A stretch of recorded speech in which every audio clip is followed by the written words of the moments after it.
In the decades since the end of the Second World War, governments, institutions, and intelligence agencies have fought to shape a narrative of victory, justice, and moral certainty. Yet beneath that official story lies a darker truth, hidden in sealed archives, buried in destroyed files, and whispered by survivors who were never meant to speak. Across Europe, Asia, and even in the quiet corridors of neutral nations, unspeakable acts were committed, then carefully erased from public view. Experiments in shadowed laboratories, secret agreements signed in smoke-filled rooms, populations betrayed to their executioners, and networks of escape operated under the guise of sanctuary. These are not myths, nor the inventions of conspiracy, but fragments of a hidden history unearthed piece by piece from classified documents, intercepted cables, and testimonies long suppressed. Tonight, we pull back the curtain on those disturbing accounts, files that shock even hardened experts today. As you listen, ask yourself, why were these records erased, and who benefits from their silence? By the end, you may question whether the war ever truly ended, or whether its darkest shadows still stretch into our present. Engage in the comments below, because these revelations demand more than silence. They demand reckoning. Chapter 1. Classified experiments beneath the Black Forest. Deep within the dense and mist-shrouded expanse of Germany's Black Forest, evidence points to one of the most disturbing secrets of the Third Reich. Hidden from Allied bombing raids and obscured even from local populations, the SS established an underground research complex during the later years of the war. Officially, this site never existed, yet scattered testimonies, lost memoranda, and fragments of coded transmissions reveal the outlines of what was known as Project Nachtwind, or Project Nightwind. This was not a conventional weapons factory, nor a typical military installation. It was a clandestine testing ground where prisoners of war, political dissidents, and even civilians from occupied territories were subjected to unspeakable chemical experiments. Its purpose was not only to develop new agents of destruction, but also to test the boundaries of human endurance under chemical assault. According to surviving scraps of documentation recovered in 1946 by advancing American units, the underground network stretched for several kilometers, reinforced with steel and concrete hidden beneath layers of pine and stone. The layout reportedly included containment chambers fitted with reinforced glass, sealed with heavy iron doors, and linked to ventilation systems capable of pumping in measured concentrations of experimental gases. Prisoners, identified only by numbers, were locked inside and observed through narrow slits. German medical staff in SS uniforms stood on the other side, clipboards in hand, taking detailed notes as human beings writhed and collapsed under invisible poisons. Among the substances referenced in partial records were Agent Grün, a nerve agent precursor, and Serum V12, a supposed stimulant designed to delay the onset of chemical poisoning, prolonging the victim's suffering for research purposes. Captured Wehrmacht officers, interrogated in Nuremberg, gave reluctant testimony suggesting that entire trainloads of prisoners were delivered into the Black Forest under the cover of night. They were described as unreturning transports, a term used in coded railway dispatches to mask their true destination. These prisoners vanished completely from German wartime records. Families searching for loved ones in the post-war years received only fabricated notices claiming death in combat or transport accidents. Yet rumors persisted among surviving guards that none of those prisoners ever emerged from the tunnels. They were consumed by the silence of steel doors and the stench of gas, seeping into sealed chambers. American forces who stumbled across remnants of this site in April 1945 were reportedly stunned by what they found. Photographs, now long buried in classified archives, allegedly depicted empty chambers with claw marks etched deep into steel walls, piles of scorched uniforms, and crates marked with the skull and crossbones insignia of the SS. Yet instead of publicizing the discovery, intelligence officers ordered the site sealed and its contents transported west. In the months that followed, key figures connected with Project Nachtwind were quietly extracted and relocated to the United States under the controversial Operation Paperclip. Doctors and chemists who should have stood trial for war crimes were instead granted new identities, working under government contracts in laboratories from Maryland to New Mexico. Their research into nerve agents would later resurface in American chemical weapons programs of the 1950s. Soviet intelligence, meanwhile, attempted to trace similar operations. Files recovered from Moscow in the late 1980s revealed intercepted communications referencing night winds through the forest, a phrase that analysts believed referred directly to these experiments. But even the Soviets, eager to expose Nazi atrocities, withheld full details. Some historians suggest that Soviet agencies sought to replicate the findings in their own facilities, using captured German scientists and prisoners of their own. Thus, both superpowers had a vested interest in ensuring that the true horrors of Project Nachtwind never reached public awareness. Survivor testimony, though rare, adds a human dimension to this shadowed file. In the late 1960s, a French resistance fighter who had been held in German camps came forward with claims that he had been selected for special transport into the Black Forest, but escaped during an Allied air raid on the train. His fragmented recollections describe prisoners whispering about being taken underground, about rooms without windows, about guards warning them they would breathe the wind of the Reich. Though his testimony was dismissed at the time as delusional, later comparisons with declassified records lend disturbing credibility to his account. The sheer scale of the operation remains uncertain. Estimates based on intercepted German railway records suggest thousands may have passed through the tunnels. None were recorded as survivors. Their final hours remain obscured by shredded documents and sealed files. Families were left with silence, and nations constructed official narratives that omitted this chapter entirely. To acknowledge it would have implicated Allied governments themselves, who willingly recruited the perpetrators in exchange for their knowledge. Today, the remnants of Project Nachtwind remain hidden beneath layers of earth and secrecy. Attempts to locate the site have been met with dead ends. Some believe Allied demolition teams collapsed the tunnels entirely.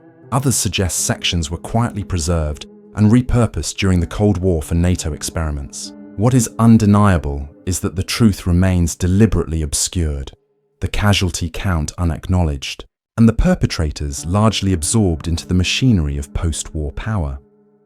Experts who study these fragments describe the case as one of the most chilling examples of suppressed history, not because of the atrocities alone, but because of what followed. The deliberate erasure of thousands of victims, the rebranding of their tormentors as scientific assets, and the silence that ensured no tribunal ever judged their crimes. For decades, the Black Forest has been associated with folklore and fairy tales. Yet beneath its roots, the reality is far darker than any legend. An industrialized program of chemical torment, erased from history, yet echoing through the whispers of declassified files. The question that remains is not whether Project Nachtwind existed, but why so many forces have fought to keep its existence hidden. Was it fear of public outrage, the need to protect post-war alliances, or something far more disturbing, that even today elements of that research remain in use, locked away in classified vaults under new code names? Whatever the answer, the silence itself speaks volumes. A silence more suffocating than the gas that once filled those hidden chambers. Chapter 2. The Forbidden Pact. Of neutral Portugal. Lisbon in 1942 was not the peaceful port city portrayed in wartime propaganda. Behind the bustling streets and elegant cafes of Avenida da Liberdade, the Portuguese capital served as one of the most contested hubs of espionage in all of Europe. Neutral on paper, Portugal was in fact a stage where British, German, American and Soviet agents clashed silently over control of resources, escape routes and influence. While refugees poured into Lisbon seeking ships to freedom, intelligence reports suggest that the Portuguese government, under Antonio de Oliveira Salazar, quietly struck deals that contradicted the official image of neutrality. These agreements, buried in coded telegrams and sanitized trade manifests, formed what later came to be known as Codename Caravel, a clandestine pact that linked Portugal to both Nazi Germany and the Allies, in ways the public was never meant to know. At the center of this hidden network was wolfram, a mineral critical for hardening steel and manufacturing the armor that coated German tanks. Portugal's mines, particularly in Panasqueira, produced some of the richest deposits in Europe. To the Allies, cutting off wolfram meant slowing down German panzer divisions on the Eastern Front. To Germany, securing the mineral was a matter of survival. And to Portugal, selling wolfram to both sides was a matter of economic and political leverage. Recently surfaced telegrams, marked Caravel and dated between 1941 and 1943, reveal a disturbing exchange. In return for Britain tolerating limited exports of wolfram to Germany, Nazi intelligence facilitated the escape of high-ranking collaborators and sympathizers from occupied Europe. These fugitives traveled under carefully forged Red Cross documents, routed through Portuguese ports disguised as humanitarian evacuees. What appeared to the world as a humanitarian operation was, in fact, a shadow pipeline for men who had financed, organized or overseen wartime atrocities. MI6 memoranda discovered in the 1970s, though heavily redacted, provide evidence that Churchill himself was briefed on these shipments. One decrypted cable references a meeting between British officials and German representatives in a Lisbon safehouse, noting that concessions regarding ore shipments were granted in exchange for the removal of sensitive personnel from exposure. Sensitive personnel, analysts believe, referred to collaborators too valuable or too incriminating to fall into Soviet hands. American archives confirm similar suspicions. OSS reports filed in Washington during 1943 warned that Lisbon had become a clearinghouse for the rehabilitation of compromised Europeans. Yet recommendations to intervene were ignored, likely to preserve Portugal's fragile neutrality and continued cooperation. For Salazar's government, this dual arrangement provided immense profit. Portugal's coffers swelled with gold and currency payments from both Berlin and London. Ships left Lisbon carrying legitimate refugees alongside men with blood-stained histories, their names altered, their identities hidden. Some vanished into South America, others resurfaced in Spain under Franco's protection. A few, disturbingly, were later traced to corporate boardrooms in Europe after the war, quietly reabsorbed into industries rebuilt with Allied aid. Soviet intelligence, ever suspicious of Western duplicity, monitored these movements closely. KGB archives declassified in the 1990s include shipping manifests obtained through bribed dockworkers in Lisbon. One such manifest, dated June 1943, lists a humanitarian vessel carrying orphans of war destined for Brazil. Cross-referencing revealed that several listed names later appeared in Argentina, not as children, but as industrial magnates linked to wartime arms production. Moscow used this evidence sparingly, often as leverage in negotiations, but never released it publicly during the Cold War. To expose it would have undermined Soviet efforts to present themselves as liberators, while simultaneously implicating Western governments in betrayal. The disturbing truth is that neutrality masked complicity. Portugal's position as a silent broker gave it outsized influence over the flow of the war, and both the Axis and the Allies willingly participated in this dance. For Berlin, the Pact ensured a lifeline of critical resources. For London and Washington, it offered a discreet mechanism to prevent strategic figures from falling into Soviet custody. And for Lisbon, it transformed a small, neutral nation into a power broker, profiting off both sides of the conflict. For decades, Portuguese archives contain no mention of codename Caravel. Official histories described only the balancing act of neutrality and the humanitarian role Lisbon played in housing refugees. But researchers digging into declassified British and American files pieced together the missing fragments. The secrecy surrounding these revelations suggests how damaging they were to the carefully curated image of Allied moral superiority. How does one reconcile the narrative of a just war with the reality that Western powers knowingly tolerated Nazi supply chains and facilitated the escape of war criminals to protect their own post-war interests? The shadow of these deals lingers in the families who never received justice. Survivors of concentration camps often wondered how certain officials managed to vanish without trial, how collaborators escaped the noose at Nuremberg. The answer, obscured in trade agreements and diplomatic silence, often led back to Lisbon. While the public remembers Lisbon as a hub for exiles and spies, few realize it was also the stage for bargains that reshaped the post-war world. Today, historians investigating the forbidden pact of neutral Portugal describe it as a moral stain deliberately concealed. A nation that claimed neutrality became an accomplice, and those who championed liberty and justice became silent partners in betrayal. The Caravel files show that beneath the narrative of liberation lay a murkier reality, one in which minerals, money and power outweighed the lives of victims, and neutrality was just another word for survival at any cost. This forbidden pact, buried for decades, remains a haunting reminder that in war, Even allies trade morality for advantage, and that silence can be as damning as complicity itself. Chapter 3. Erased Files. Of Unit 731 survivors. In the frozen expanse of occupied Manchuria, on the outskirts of Harbin, the Imperial Japanese Army established a facility so secret, so brutal, that even within Japan's military structure, it was referred to only by the coded designation Unit 731.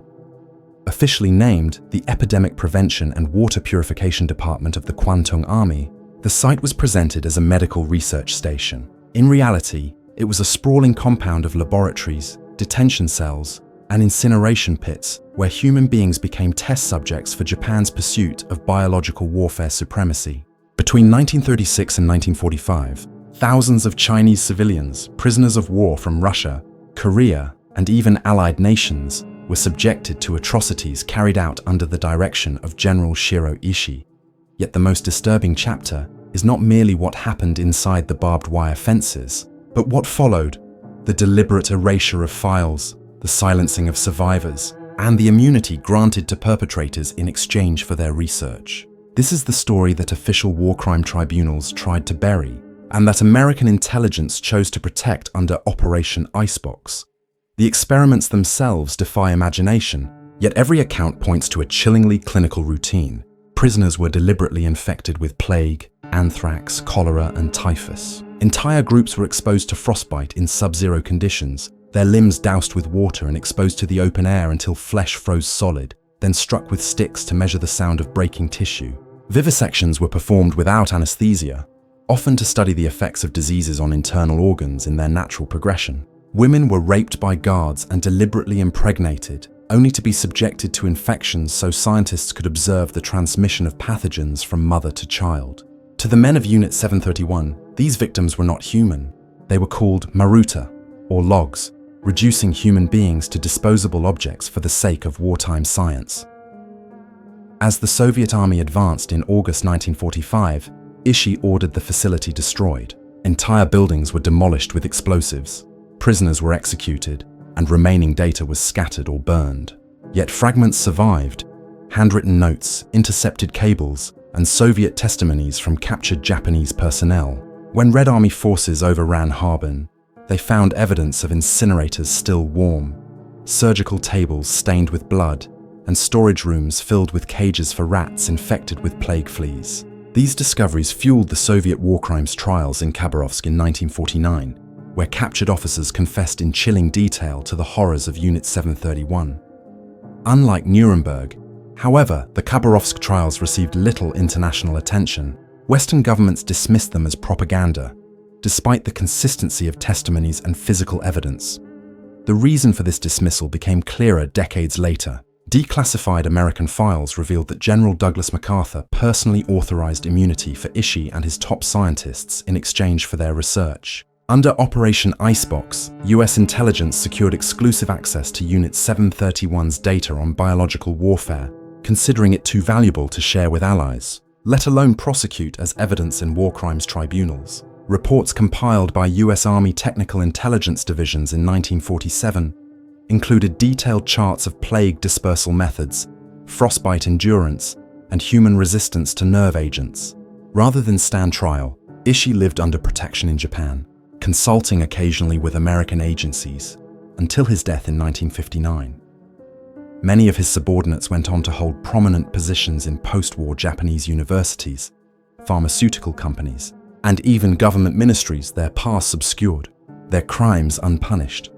The true victims of this exchange were the survivors, whose voices were silenced for decades. Chinese civilians who testified to witnessing strange outbreaks and mass disappearances were ignored or branded as communist agitators. Soviet reports documenting the scope of the experiments were sealed away and treated as Cold War bargaining chips. Even in Japan, discussion of Unit 731 was taboo, with survivors facing threats and intimidation when they tried to speak publicly.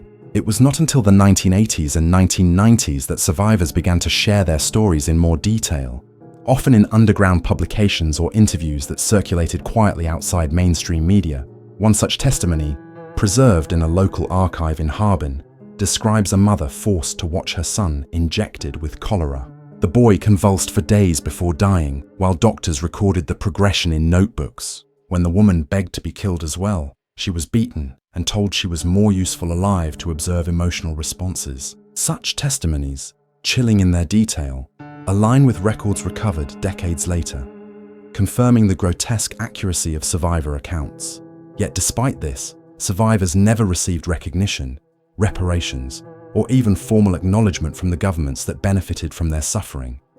The erasure was deliberate and systematic. American intelligence sanitized documents, removing references to living test subjects, replacing them with vague terminology such as field conditions or environmental resilience. Japanese officials omitted Unit 731 entirely from official wartime histories. Western textbooks on the Second World War rarely mentioned it at all until late in the 20th century. And even when survivors filed lawsuits in Japanese courts in the 1990s, the government denied legal responsibility, citing lack of official documentation. The very files that could have confirmed their suffering had been locked away in American and Soviet vaults, traded like currency between rival powers.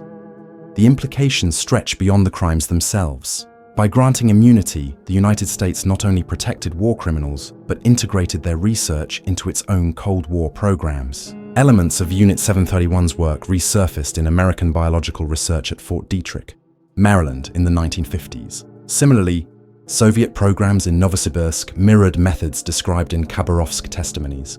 Thus, the suffering of Unit 731's victims became fuel for the next generation of global biological warfare research, ensuring that their agony lived on not in memory, but in classified laboratories. Today, historians who piece together the fragments describe Unit 731 not only as an atrocity, but as one of the most successful cover-ups in modern history. The victims were erased twice, once by the Japanese who tortured and killed them, and again by the post-war powers who buried their suffering under layers of secrecy. The files remain incomplete, and many documents have likely been destroyed, but enough evidence survives to paint a picture of deliberate cruelty and deliberate silence. The erased files of Unit 731 survivors are more than a historical footnote. They are a warning of how nations can trade justice for power, and how the suffering of thousands can be rewritten into assets for those who claim to defend humanity. The survivors, few in number and advanced in age, continue to speak when they can. Their voices carry not only the weight of personal agony, but the burden of truth denied for decades. In every testimony, one question echoes: why was justice abandoned? The answer lies not in the ruins of Harbin, but in the locked cabinets of Washington and Moscow, where the erased files remain hidden, protected not for the victims, but for the powerful who profited from their pain. Chapter 4: Hidden Atrocities of the Baltic Repatriations. As the final months of the Second World War unfolded, the Baltic states, Latvia, Lithuania, and Estonia became trapped between two advancing powers. To the west, Nazi Germany retreated in chaos. To the east, the Red Army surged forward, determined to reclaim territories Stalin had annexed in 1940. For the people of the Baltic region, independence had already been stripped away once. Now, facing the return of Soviet control, hundreds of thousands fled westward in desperate convoys, many crossing the stormy Baltic Sea on overcrowded boats bound for Germany and Sweden. They believed they were escaping persecution, forced labor, or execution. What they could not know was that their fate had already been sealed by secret agreements between Allied powers, agreements later obscured under layers of official secrecy. This betrayal became known as Operation Keelhaul, a program of forced repatriation that condemned countless civilians and soldiers to Soviet camps, torture or death. Declassified memoranda paint a bleak picture.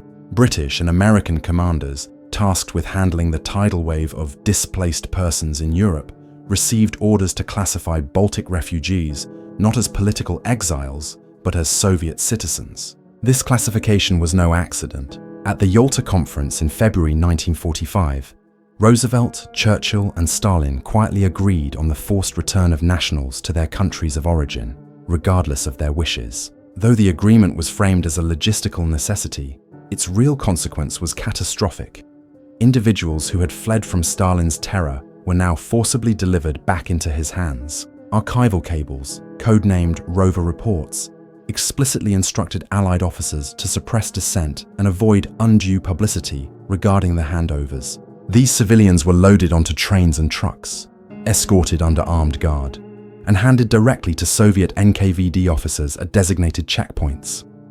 Testimonies from survivors describe scenes of chaos and despair in Allied camps. Families clung to barbed wire fences, begging not to be taken. Some attempted suicide rather than face forced return. In one harrowing account from a British-controlled camp in Austria, mothers drowned their children in nearby rivers before taking their own lives, convinced it was a kinder fate than Siberia. Soldiers who resisted were beaten unconscious and dragged onto Soviet-bound trucks. Western troops, often young men barely older than the refugees themselves, followed orders with visible discomfort, yet the chain of command left no room for compassion. Official reports from the time dismissed these suicides as isolated incidents, never acknowledging the scale of the despair that swept through the Baltic communities. The extent of the repatriations was enormous. Between 1945 and 1947, estimates suggest that more than 200,000 Baltic refugees were forcibly returned under Operation Keelhaul. Many disappeared into the Gulag system, their names erased from records, their families left with only silence. Soviet archives released after the collapse of the USSR confirmed that a significant portion of these returnees were executed upon arrival, labeled as traitors or fascist collaborators simply for fleeing the Red Army. Others endured decades of forced labor in camps scattered across Siberia, their existence reduced to numbers in ledgers of the NKVD. The betrayal was compounded by the deliberate concealment of these actions. Allied censorship units ensured that reports of mass repatriations never reached the press. Documents were classified under strict security protocols, some marked to be destroyed after reading. British officers who privately objected were silenced with threats of court-martial. American reports that might have exposed the atrocities were redacted beyond recognition. For decades, official histories portrayed the Allied handling of displaced persons as a humanitarian success, glossing over the reality that tens of thousands were sent to their deaths with the approval of Western governments. Soviet propaganda, for its part, portrayed the repatriations as voluntary returns of loyal citizens. Newsreels showed smiling families boarding trains under red banners, while in reality, many were shackled and forced at gunpoint. The dissonance between the imagery and the lived experience was immense. Yet with information tightly controlled, the truth remained hidden for generations. It was not until the late 20th century, with the opening of archives and the testimonies of survivors, that the full horror of the Baltic repatriations began to surface. The political motives behind this betrayal were stark. For the Western Allies, maintaining Stalin's cooperation was deemed more important than the fate of displaced civilians. The fear of jeopardizing fragile post-war negotiations, particularly regarding Germany's division and the establishment of the United Nations, outweighed moral considerations. In practical terms, the refugees were pawns in a much larger game of geopolitical chess. The rhetoric of freedom and liberation, so loudly proclaimed during the war, was quietly abandoned in favor of appeasing an uneasy ally. Today, historians recognize Operation Keelhaul as one of the darkest stains on Allied conduct during and after the war. The Baltic states themselves, now independent once more, commemorate the victims with memorials and remembrance days. Yet even now, many families remain without closure, their relatives' fates lost in the black void of Soviet records. The silence surrounding the operation for so long allowed generations to grow up unaware that their own governments had signed away the lives of their countrymen. The hidden atrocities of the Baltic repatriations are not only a story of betrayal, but a warning about the dangers of political expediency. When governments prioritize alliances and strategies over human lives, the consequences are irreversible. The secrecy that shrouded these actions for decades ensured that those responsible never faced accountability. For the victims, justice was denied twice. First by being forced back into the hands of their oppressors, and then by being erased from the history written by those who claim to be their liberators. It is a silence that still echoes across the Baltic shores, carried by the wind over waters once filled with desperate boats, fleeing a fate they could not escape. Chapter 5. Disturbing Secrets of the Vatican Ratlines.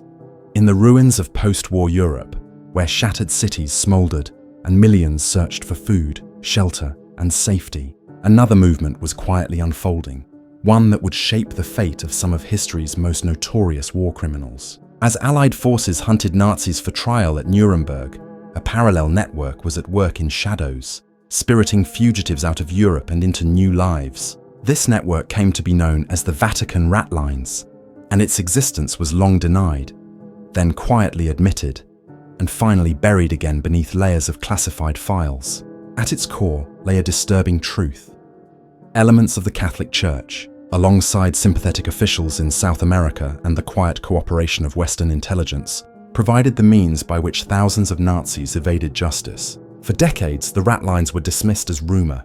Today, the fragments that survive reveal an operation where faith became a shield for the guilty, and where the rhetoric of salvation masked the escape of the damned.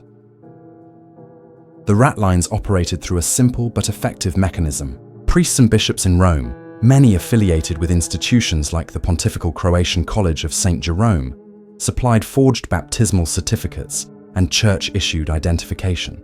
With these papers, Nazi fugitives reinvented themselves as pious Catholic refugees displaced by the war. The International Red Cross, overwhelmed by millions of genuine refugees, accepted the documents at face value and issued travel papers. Armed with these, fugitives could secure visas from sympathetic consulates in Italy, Spain, or Portugal. From there, they boarded ships sailing out of Genoa or Barcelona, bound for Argentina, Paraguay, Chile, or even distant Middle Eastern nations. The journey from SS officer to South American landowner often took less than 6 months, hidden beneath the guise of religious sanctuary.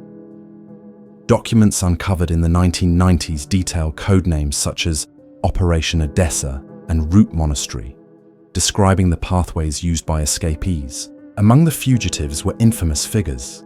Adolf Eichmann, architect of the final solution, who eventually surfaced in Buenos Aires. Josef Mengele, the Auschwitz doctor known for his brutal experiments on prisoners, who lived for decades in Brazil. And Klaus Barbie, the butcher of Lyon, who worked with intelligence agencies in Bolivia before being exposed. These were not isolated cases. Argentine archives declassified in 1992 revealed lists of hundreds of Germans, many with known Nazi affiliations, arriving between 1946 and 1950 under suspiciously uniform documentation issued from Italian ports. The Vatican's involvement remains one of the most contentious aspects.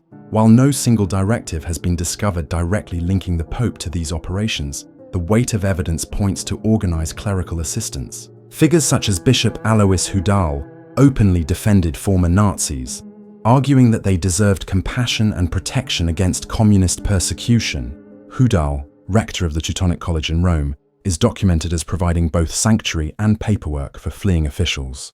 His memoirs, published years later, admitted to helping war refugees of the Nazi variety, describing it as a Christian duty.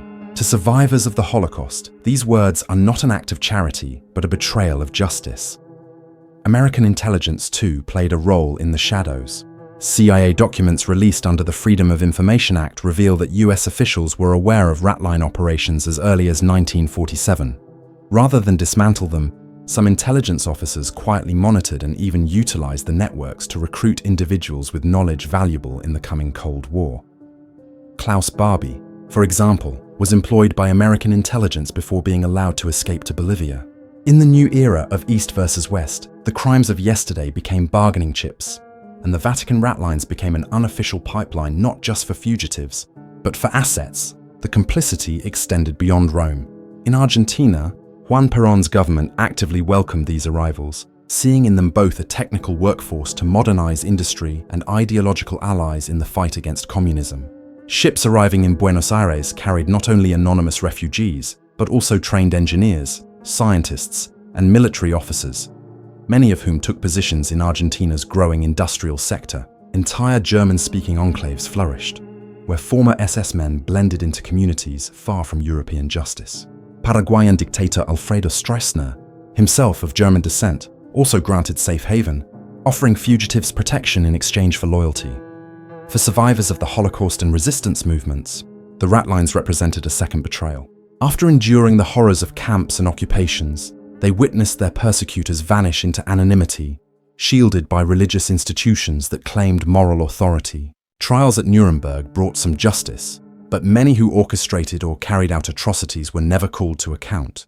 Their escape was facilitated not by remote conspiracies, but by respected institutions standing at the heart of Europe. The secrecy surrounding the Vatican Ratlines persisted for decades. Journalists who attempted to investigate in the 1950s and 1960s were often discredited, their claims dismissed as anti-Catholic bias or Cold War propaganda. Only in the late 20th century, as archives slowly opened and survivors spoke more freely, did the full scope begin to emerge. Even then, the Vatican itself remained largely silent, releasing only carefully worded statements that acknowledged isolated cases of aid to refugees without admitting to systemic involvement. The disturbing legacy of the Ratlines is twofold. First, they ensured that justice for many victims of the Third Reich was never realized.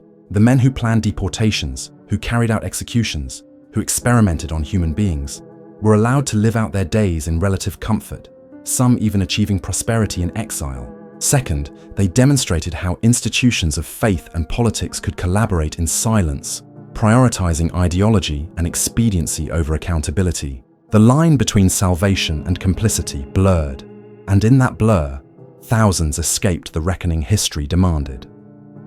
Today, historians and survivors alike continue to demand transparency.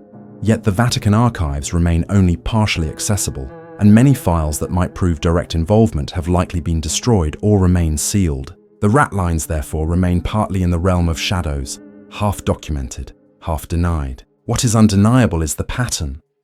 Forged documents, silent blessings, ships leaving European ports, and war criminals disembarking into new lives under tropical suns. For the victims, every one of these journeys was another theft of justice. For the world, the Ratlines stand as a haunting reminder that in the aftermath of war, survival often mattered more than truth, and sanctuary could be twisted into a shield for the guilty. The revelations we have traced tonight leave us with questions far heavier than answers. From the sealed tunnels beneath the Black Forest to the backroom pacts of Lisbon, from the erased agony of Unit 731 to the betrayal of Baltic refugees, and finally, the Ratlines that ferried killers to safety under the cover of faith. Each file exposes a fracture in the official history of the Second World War. Together, they form a pattern of silence, complicity, and calculated erasure. Governments that proclaimed victory concealed atrocities. Institutions that claimed moral authority became silent partners in escape. Superpowers that promised justice instead bartered suffering for power. The victims, stripped not only of their lives but of their memory, remain ghosts haunting the archives, whispering through fragments of declassified documents. And so we end not with closure but with unease. How many more files remain hidden in locked vaults? How many names erased? How many betrayals waiting to surface? The past, it seems, is not buried. It is waiting for someone to dig, to uncover, to speak. Perhaps that someone is you. What truths do you believe remain suppressed? And how far would the powerful go to keep them silent? Share your thoughts below, because silence, too, is complicity.